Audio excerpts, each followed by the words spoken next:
സംസ്ഥാനത്ത് ഇന്നും മഴ മുന്നറിയിപ്പുണ്ട് എന്നറിയാം. 9 ജില്ലകളിലാണ് യെല്ലോ അലേർട്ട് ഉള്ളത്. കോഴിക്കോട് നിന്നും ഉള്ള വിശദ വിവരങ്ങളുമായി ഇംതിയാസ് നമുക്കൊപ്പം തുടരുന്നുണ്ട്. ഒപ്പം കാസർഗോഡ് നിന്ന് സാരംഗ് കൂടി ചേരുന്നു. കൊച്ചിയിൽ നിന്ന് വിഷ്ണുവും രാഹുൽ കെ വി കണ്ണൂരിൽ നിന്ന് ചേരുന്നുണ്ട്. അങ്ങനെ എല്ലാ പ്രതിനിധികളോടും എന്താണെന്ന് മഴയുടെ വിവരങ്ങളെന്ന് നമുക്ക് ഒന്ന് കൂടി ചോദിക്കാം. അപ്പോൾ നമുക്ക് ആദ്യം കാസർഗോഡ് സാരംഗിനോട് തന്നെ ചോദിക്കാം. Sarang, good morning. വടക്കൻ ജില്ലകളിൽ ശക്തമായ മഴയ്ക്ക് സാധ്യതയുണ്ടെന്ന് കാലാവസ്ഥാ നിരീക്ഷണ വകുപ്പ് അറിയിച്ചിട്ടുണ്ട്. വടക്കൻ ജില്ലകളിൽ പല സ്ഥലത്തും ശക്തമായ മഴ പെയ്യുന്നുമുണ്ട്. എന്താണ് കാസർഗോഡ് അവസ്ഥ? മോത്തി, ഇന്നലെ രാത്രി 10 മണി വരെ അതിശക്തമായ ഇടവിട്ടുള്ള മഴയാണ് കാസർഗോഡ് ജില്ലയിലുണ്ടായത്. അത് നഗര ഗ്രാമ മലയോര തീരദേശ വ്യത്യാസമില്ലാത്ത തരത്തിൽ തന്നെ വലിയ മഴയുണ്ടാകുന്ന സാഹചര്യമുണ്ടായിരുന്നു. എന്നാൽ എവിടെയും വെള്ളക്കെട്ടുണ്ടായില്ല, അല്ലെങ്കിൽ അതുമായി അനുബന്ധിച്ചുള്ള മഴക്കെടുതികളൊന്നും തന്നെ ഉണ്ടായില്ല എന്നത് ഏറ്റവും ആശ്വാസമുണ്ടായ ഒരു കാര്യം തന്നെയാണ്. ഇന്നും അത്തരത്തിലുള്ള ഒരു ജാഗ്രതാ മുന്നറിയിപ്പ് തന്നെയാണ് ജില്ലയിൽ തുടരുന്നത്. ദേശീയപാതയുമായി ബന്ധപ്പെട്ട് നേരത്തെ പലതോതിൽ വെല്ലുവിളികളുണ്ടായ മേഖലകളാണ് ബേവിഞ്ചിയും അതോടൊപ്പം തന്നെ വീരമലക്കുന്നും. ഈ മേഖലകളിലൂടെ ഉള്ള ദേശീയപാതയിലൂടെയുള്ള ഗതാഗതം പൂർണ്ണമായി ഇപ്പോൾ ജില്ലാ ഭരണകൂടം നിരോധിച്ചു എന്നുള്ള വിവരങ്ങൾ തന്നെയാണ് നമുക്കിപ്പോൾ മനസ്സിലാക്കാൻ സാധിക്കുന്നത്. മറ്റ് സമാന്തര വഴികളെക്കുറിച്ചുള്ള വിവരങ്ങൾ അല്പസമയത്തിനകം തന്നെ പ്രേക്ഷകരിലേക്ക് എത്തിക്കാൻ സാധിക്കുമെന്ന് പ്രതീക്ഷിക്കുകയാണ്. എന്തായാലും മുൻ ദിവസങ്ങളിൽ നിന്നൊക്കെ തന്നെ വ്യത്യസ്തമായി മഴ കാസർഗോഡ് ജില്ലയിൽ കനക്കുന്ന കാഴ്ചയാണ് നമുക്ക് കാണാൻ സാധിക്കുന്നത്. പടന്നക്കാടും ബായാറും അതുപോലെ തന്നെ പാണത്തൂർ അടക്കമുള്ള മേഖലകളിൽ വലിയ തോതിൽ മഴ ഉണ്ടാകുന്നു എന്നുള്ള കണക്കുകളാണ് ഏറ്റവും ഒടുവിൽ കാലാവസ്ഥാ നിരീക്ഷണ കേന്ദ്രത്തിൻ്റെ ഭാഗത്ത് നിന്നൊക്കെ തന്നെ പുറത്തു വരുന്ന കണക്കുകളിൽ നിന്ന് നമുക്ക് മനസ്സിലാക്കാൻ സാധിക്കുന്നത്. നിലവിൽ വിദ്യാഭ്യാസ സ്ഥാപനങ്ങൾക്കോ അത്തരത്തിലുള്ള സ്ഥാപനങ്ങൾക്കോ തന്നെ അവധി പ്രഖ്യാപിക്കുന്ന ഒരു സാഹചര്യമില്ല. ആളുകൾക്കൊക്കെ തന്നെ ഗതാഗതത്തിന് വലിയ ബുദ്ധിമുട്ടുണ്ടാകുന്ന അവസ്ഥയില്ല. എവിടെയും വെള്ളക്കെട്ട് രൂപപ്പെടുന്ന ഒരു സ്ഥിതിവിശേഷമില്ല. എന്നിരുന്നാലും ജാഗ്രതാ മുന്നറിയിപ്പുകൾ കൃത്യമായി പാലിക്കണമെന്നുള്ള ഒരു നിർദ്ദേശം തന്നെയാണ് നമുക്ക് ലഭിക്കുന്നത്. ജില്ലയിൽ എല്ലാ തരത്തിലുള്ള മുൻകരുതലുകളും ഒരുക്കിയിട്ടുണ്ട് എന്ന് തന്നെയാണ് ജില്ലാ ഭരണകൂടത്തിൻ്റെ ഭാഗത്തു നിന്ന് നമുക്ക് മനസ്സിലാക്കാൻ സാധിക്കുന്നത്. ക്യാമ്പുകളൊന്നും തന്നെ നിലവിൽ ആരംഭിച്ചിട്ടില്ലെങ്കിലും ഇപ്പോൾ നമുക്ക് അറിയാവുന്നതാണ്, മധുര അടക്കമുള്ള പട്ല അടക്കമുള്ള പ്രദേശങ്ങളിൽ ചെറിയ തോതിൽ തന്നെ മഴ ശക്തമായി പെയ്യുന്നൊരു സാഹചര്യം ഉണ്ടാവുകയാണെങ്കിൽ മധുവാഹിനി പുഴയടക്കം കരകവിഞ്ഞൊഴുകുന്ന ഒരവസ്ഥ ഉണ്ടാവാറുണ്ട്. അപ്പോൾ അത്തരത്തിലുള്ള മേഖലകളിൽ അതോടൊപ്പം തന്നെ ഉപ്പളപ്പുഴയുടെ കരയിലുള്ള ആളുകൾക്കൊക്കെ തന്നെ ജാഗ്രതാ നിർദ്ദേശം നൽകിയിട്ടില്ലെങ്കിൽ അവർ ഏതിനും തയ്യാറായി നിൽക്കണം എന്നുള്ള ഒരു മുന്നറിയിപ്പ് അതാത് തദ്ദേശ സ്വയംഭരണ സ്ഥാപനങ്ങൾ നൽകിയിട്ടുണ്ട് എന്ന് തന്നെയാണ് മനസ്സിലാക്കാൻ സാധിക്കുന്നത്. ശരി സാരംഗ്, ഇന്നലത്തെ ശക്തമായ മഴയുടെ ആ ദൃശ്യങ്ങൾ ഒരു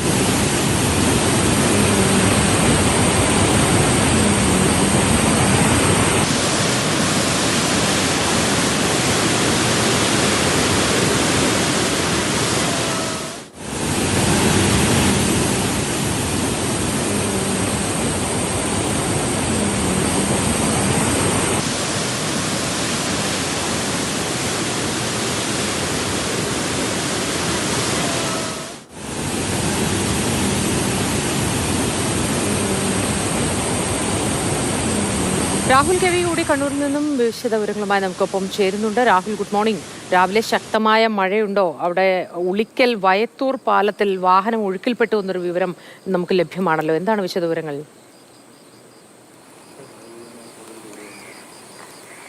മോത്തി, മഴയുടെ ശക്തി ഇപ്പോൾ കുറഞ്ഞിട്ടുണ്ട്. പക്ഷേ കഴിഞ്ഞ മണിക്കൂറുകളിലെല്ലാം അതിശക്തമായ മഴയാണ് പെയ്തത്. പ്രത്യേകിച്ച് മലയോര മേഖലയിലാണ്.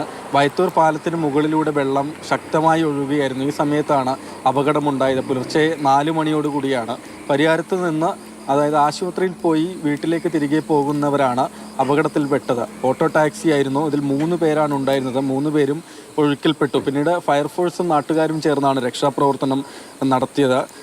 അതായത് വാഹനത്തിലുണ്ടായിരുന്ന 3 പേർ, ഈ വാഹനം ഓടിച്ചയാളും ബാക്കി 2 പേരുമാണ്. 2 പേർ പുഴയിൽ നിന്ന് ആദ്യമേ തന്നെ നീന്തി കരക്ക് കയറി എന്നാണ് വിവരം. മറ്റൊരാൾ പുഴയിലൂടെ ഒഴുകിപ്പോവുകയും പിന്നീട് അവിടെ ഉണ്ടായിരുന്ന വള്ളിപ്പടർപ്പുകളിൽ പിടിച്ച് തൂങ്ങി നിൽക്കുകയുമാണ് ചെയ്തത്. ഉടനെ തന്നെ സ്ഥലത്തെത്തി ഫയർഫോഴ്സും നാട്ടുകാരും ചേർന്ന് രക്ഷാപ്രവർത്തനം നടത്തി.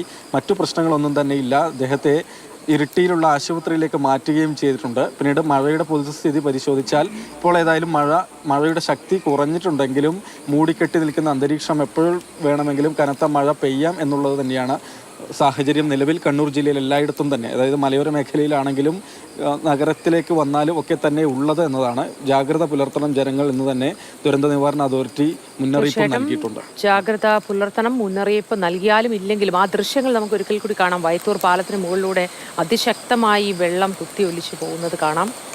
ഈ ഒഴുക്കിലാണ് വാഹനം ഒഴുകിപ്പോയത്. പക്ഷേ ആർക്കും പ്രശ്നങ്ങളൊന്നും സംഭവിച്ചില്ല എന്നത് ആശ്വാസകരം.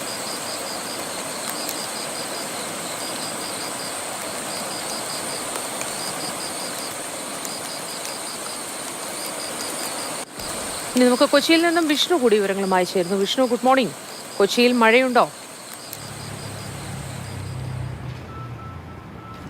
Moti, good morning. കൊച്ചിയിൽ ഇപ്പോൾ അന്തരീക്ഷം ആകെ മേഘാവൃതമായി നിൽക്കുകയാണ്. മഴ നിലവിലില്ല. ഇന്നലെ വൈകുന്നേരം പെയ്ത മഴ മാറ്റി നിർത്തിയാൽ പിന്നീട് എറണാകുളം ജില്ലയിൽ മഴ കാര്യമായി അങ്ങനെ പെയ്തിട്ടില്ല എന്ന് തന്നെ പറയാം. രാത്രിയിലുമെല്ലാം ഈ മഴ മാറി നിൽക്കുന്ന ഒരു സാഹചര്യമായിരുന്നു. പക്ഷേ ഇന്നും ജില്ലയിൽ യെല്ലോ അലേർട്ടാണുള്ളത്. ഇന്നലെ നമുക്കറിയാം, ഈ കേരളത്തിലെ തന്നെ മൊത്തം മഴയുടെ ഒരു കണക്കെടുത്ത് കഴിഞ്ഞാൽ ഏറ്റവും കൂടുതൽ മഴ പെയ്ത പ്രദേശങ്ങളിലൊന്നാണ് ആലുവ, കളമശ്ശേരി തുടങ്ങിയ മേഖലകൾ. ഇതെല്ലാം കൊച്ചിയോട് ചേർന്ന് കിടക്കുന്ന സ്ഥലങ്ങളാണ്. പെയ്ത മഴ ഇന്നലെയൊക്കെ പെയ്യുമ്പോൾ മഴ പെയ്യുന്നത് ഒരു മഴ പെയ്ത് എന്നാൽ അത് മിനിറ്റുകളോളം ശക്തമായി തന്നെ നീണ്ടു നിൽക്കുന്ന തരത്തിലായിരുന്നു മഴ പെയ്തത്. അത്തരത്തിൽ മഴ പെയ്താൽ ഇന്നും കൊച്ചിയിലെ സ്ഥിതി ഏകദേശം വെള്ളക്കെട്ട് ഉൾപ്പെടെ ഉള്ള കാര്യങ്ങൾ രൂപപ്പെടാനുള്ള സാധ്യതയുണ്ട്. ഇന്നലെയും ഈ ആലുവ, അതുപോലെ കളമശ്ശേരി തുടങ്ങിയ മേഖലകളിൽ, എടപ്പള്ളി അടക്കമുള്ള മേഖലകളിൽ ചിലയിടങ്ങളിൽ വെള്ളക്കെട്ടുകൾ ഉണ്ടായിരുന്നു. ഇതെല്ലാം നമ്മൾ റിപ്പോർട്ട് ചെയ്തതുമാണ്. ഏതായാലും അതിനുശേഷം വൈകുന്നേരത്തോടെ മഴയ്ക്കൽപ്പം ശമനം ലഭിച്ചതോടുകൂടി ഈ പെയ്ത വെള്ളമെല്ലാം ഒഴുകിപ്പോയി. പക്ഷേ ഇന്നിപ്പോൾ അന്തരീക്ഷം വീണ്ടും മേഘാവൃതമായി നിൽക്കുന്നു. ഏത് സമയത്തും മഴ പെയ്യാമെന്നുള്ളൊരു പ്രതീതിയിലാണ് നിൽക്കുന്നത്.